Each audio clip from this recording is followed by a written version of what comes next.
Hello friends, എല്ലാവർക്കും ചെമ്മനപ്പൂവിൻ്റെ ഇന്നത്തെ പുതിയൊരു എപ്പിസോഡ് വീഡിയോയിലേക്ക് സ്വാഗതം. അപ്പോൾ ഇന്നത്തെ എപ്പിസോഡ് ഉൾപ്പെടുത്തിയിരിക്കുന്നതെന്ന് പറഞ്ഞു കഴിഞ്ഞാൽ നമ്മുടെ സുധിയുടെയും മേടിക്കാൻ പോകുന്ന പുതിയ വീട്ടിൽ എന്തൊക്കെയോ പ്രേതബാധകളുണ്ട് എന്നൊക്കെ പറഞ്ഞാണല്ലോ ഒരു മന്ത്രവാദിയെ വിളിച്ചു വരുത്തിയിരിക്കുന്നത്.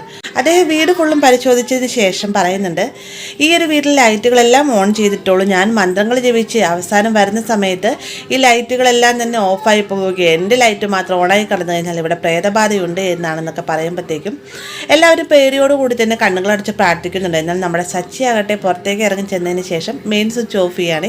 ഈ ഒരു സമയത്താണ് ശ്രീകാന്ത് സുധിയും എല്ലാം തന്നെ കണ്ണു തുറക്കുന്നത്. അപ്പോൾ ഇദ്ദേഹം പറഞ്ഞ പോലെ ഇദ്ദേഹത്തിൻ്റെ ലൈറ്റ് മാത്രം തെളിഞ്ഞു നിൽക്കുന്നു. ബാക്കി വീട്ടിലെ ലൈറ്റുകളെല്ലാം ഓഫായി നിൽക്കുന്ന കാണുമ്പോൾ തന്നെ സുധിയും എല്ലാം തന്നെ പേടിക്കുന്നുണ്ട്. കാരണം ഈ വീട്ടിൽ പ്രേതബാധയുണ്ട് എന്നാണല്ലോ അദ്ദേഹം പറഞ്ഞിരിക്കുന്നത്.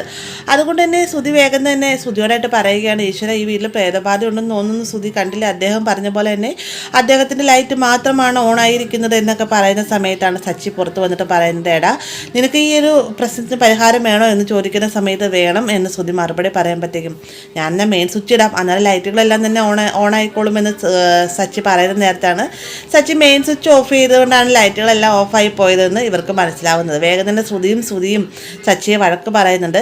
സച്ചി അങ്ങോട്ടേക്ക് വരുന്ന സമയത്ത് രേവതിയും എന്താ സച്ചിയാണ് നിങ്ങളെ കാണിക്കണമെന്നൊക്കെ ചോദിക്കുന്നുണ്ട്. പിന്നീട് കണ്ണുകൾ തുറന്നതിന് ശേഷം മന്ത്രവാദി പറയുകയാണ്, ഈ വീട്ടിൽ പ്രേതബാധയൊന്നും ഇല്ല എന്നൊക്കെ പറയുമ്പോഴത്തേക്കും ഇത് തന്നെയല്ലേ ഞാനും ആദ്യം തന്നെ പറഞ്ഞതെന്ന് സച്ചി ചോദിക്കുന്നുണ്ട്. ഈ ഒരു സമയം തന്നെ ആനന്ദ് പറയുക, ഇദ്ദേഹത്തിനുള്ള ഫീസ് കൊടുത്താലും എന്ന് പറയുമ്പോഴത്തേക്കും എത്രയാ ഫീസ് എന്ന് സുധി ചോദിക്കുന്നുണ്ട്. 12,000 രൂപ എന്ന് ഇയാൾ പറയുന്ന സമയത്ത് എല്ലാവരും ഞെട്ടിപ്പോവാനുണ്ടോ. പെട്ടെന്ന് തന്നെ സുധി ചോദിക്കും, 12,000 രൂപ അത് കുറച്ച് കൂടുതലല്ലേ എന്ന് ചോദിക്കുമ്പോഴത്തേക്കും നിങ്ങളൊരു ഡോക്ടറെ കാണാൻ ചെന്ന് കഴിഞ്ഞാൽ അസുഖമുണ്ടെങ്കിലും ഇല്ലെങ്കിലും നിങ്ങൾ അദ്ദേഹത്തിനുള്ള ഫീസ് കൊടുക്കില്ലേ, അതേ രീതിയിൽ തന്നെയാണ് ഇത് എന്ന് പറയുമ്പോഴത്തേക്കുമാണ് സുധി പെട്ട അവസ്ഥയിലാവുന്നത് കേട്ടോ.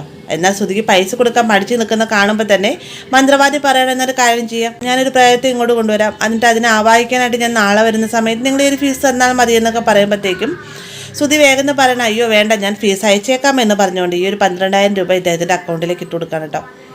അദ്ദേഹം പോയതിനു ശേഷം ഈശ്വര തൊട്ടതെല്ലാം തന്നെ നഷ്ടമാണല്ലോ എന്ന് കുറച്ച് സുധി സങ്കടപ്പെട്ടിരിക്കുന്ന സമയത്ത് നീ എന്തിനാ സുധി അവർക്ക് അയാൾക്ക് അത്രയും പൈസ കൊടുത്ത് നീ എനിക്ക് 1,000 രൂപ തന്നിരുന്നെങ്കിൽ ഒരു LED ലൈറ്റ് കത്തിച്ചിട്ട് ഞാൻ പറഞ്ഞേന് ഇവിടെ പ്രേതബാധയൊന്നുമില്ല എന്നൊക്കെ സച്ചി കളിയാക്കുന്ന രീതിക്ക് സംസാരിക്കുമ്പോഴത്തേക്കും സച്ചിനെ ഇങ്ങോട്ട് വന്നേ എന്ന് പറഞ്ഞുകൊണ്ട് രേവതി സച്ചിനെ കൂട്ടിക്കൊണ്ട് പോവാണ് കേട്ടോ. അതിനുശേഷം കാണിക്കുന്നത് നമ്മുടെ സുധിയെ കാണാനായിട്ട് ബാങ്കിൽ നിന്ന് ആളുകൾ വന്നിരിക്കുകയാണ്.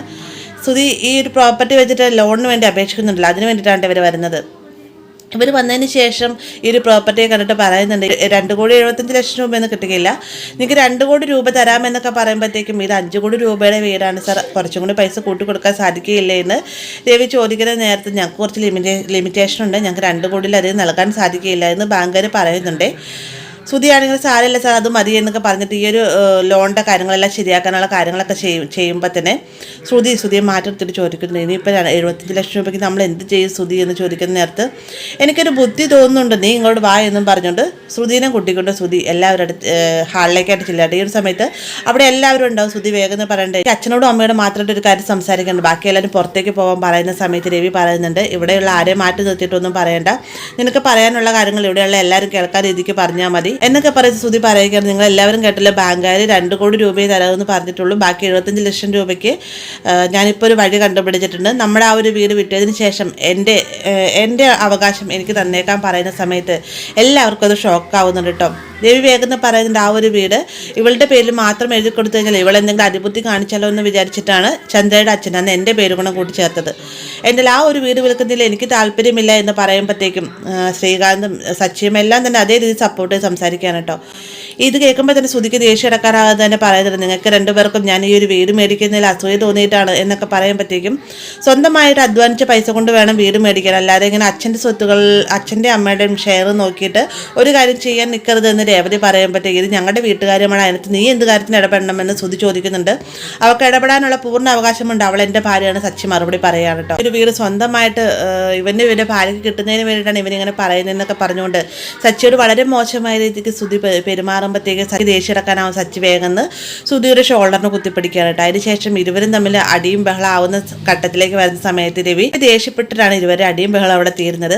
അതിനുശേഷം രവി പറയുന്നുണ്ട്, എന്തായാലും ഈ ഒരു വീടിന് എനിക്ക് മാത്രമല്ല അവകാശമുള്ളത്, നിന്റെ അമ്മയ്ക്ക് അവകാശമുള്ളല്ലേ, അവൾക്ക് താല്പര്യമില്ലാത്തതുകൊണ്ടാണ് അവൾ മിണ്ടാതിരിക്കുന്നതെന്ന് പറയുമ്പോഴത്തേക്കും സുധി വേഗം ചന്ദ്രയുടെ അടുത്ത് ചെന്നതിന് ശേഷം അമ്മ എങ്ങനെയെങ്കിലും എന്നൊക്കെ പറയുമ്പോഴത്തേക്കും ഒരിക്കലും ഇല്ല സുധി, ഈ ഒരു വീട് വിൽക്കാൻ എനിക്ക് താല്പര്യമില്ല എന്ന് ചന്ദ്ര മറുപടി പറയുന്നുണ്ട്. പെട്ടെന്ന് സച്ചി പറയുന്നത്, അല്ല നിനക്കിപ്പോൾ ബിസിനസ് തുടങ്ങാനായിട്ട് ഇവളുടെ മലേഷ്യയിലുള്ള മാമൻ പൈസ അയച്ചു എന്നല്ലേ പറഞ്ഞു. അപ്പോൾ അതുപോലെ തന്നെ മാമനോട് പൈസ അയക്കാൻ പറ എന്ന് പറയുമ്പോഴത്തേക്കും ചന്ദ്രയും ശ്രുതിയും എല്ലാം തന്നെ ശരിവെക്കുകയാണ്. എല്ലാവരും കൂടി ശ്രുതിയുടെ മുഖത്തേക്ക് നോക്കുമ്പോൾ താൻ പെട്ട അവസ്ഥയിലാവി നിൽക്കാണ്ട ശ്രുതി. വേഗം തന്നെ ശ്രുതി പറയുന്നുണ്ട്, അതിന് അച്ഛൻ ജയിലല്ലേ, പിന്നെ എങ്ങനെയാണ് പൈസ അയക്കാന്ന് ചോദിക്കുമ്പോൾ അച്ഛൻ മാത്രമല്ല ജയിലിൽ, അച്ഛൻ്റെ പൈസയും സ്വത്തുക്കളൊക്കെ പുറത്തല്ലേ എന്ന് സച്ചി ചോദിക്കുന്ന നേരത്ത് സച്ചി തന്നെ രൂക്ഷമായിട്ട് നോക്കുകയാണ് കേട്ടോ ശ്രുതി. അതിന് ശേഷം ചന്ദ്ര പറഞ്ഞു, നീ എന്തായാലും അച്ഛനെ വിളിച്ച് ചോദിച്ചു നോക്ക്, ഞാനെന്തായാലും വീട് സ്ഥലവും വെക്കുകയില്ല, നീ അച്ഛനെ വിളിച്ച് പൈസ അയക്കാൻ പറ എന്ന് പറഞ്ഞുകൊണ്ട് ചന്ദ്രയുടെ നിർബന്ധപ്രകാരം തന്നെ ശ്രുതി അങ്കിളിനെ വിളിക്കുകയാണ്. എന്നൊരു വ്യാജേന തന്നെ മീരയെ വിളിക്കേണ്ട. മീര ഫോൺ എടുത്തിട്ട് സംസാരിക്കുന്ന സമയത്ത് ശ്രുതിയുടെ സംസാരം കേൾക്കുമ്പോൾ തന്നെ മനസ്സിലാവുന്നുണ്ട് എന്തോ ഒരു പന്തികേടുണ്ടെന്ന്. മീര വേഗം തന്നെ പറയണം, എന്തൊരു പുതിയ ഡ്രാമയ്ക്ക് വേണ്ടി ഒരുങ്ങുകയാണല്ലേ എന്ന് ചോദിക്കുന്ന സമയത്തും മീരയോട്, അതായത് തൻ്റെ അങ്കിളിനോട് സംസാരിക്കുന്ന രീതിയിൽ തന്നെ ശ്രുതി മീരയോട് സംസാരിച്ചുകൊണ്ടിരിക്കുകയാണ് കേട്ടോ. ഈ ഒരു ഭാഗത്തോടെ ഇന്നത്തെ എപ്പിസോഡ് അവസാനിക്കുന്നത്. വീഡിയോ ഇഷ്ടമായ ലൈക്ക് ചെയ്യാനും കൂടെ ചാനൽ സബ്സ്ക്രൈബ് ചെയ്യാനും മറക്കരുത്.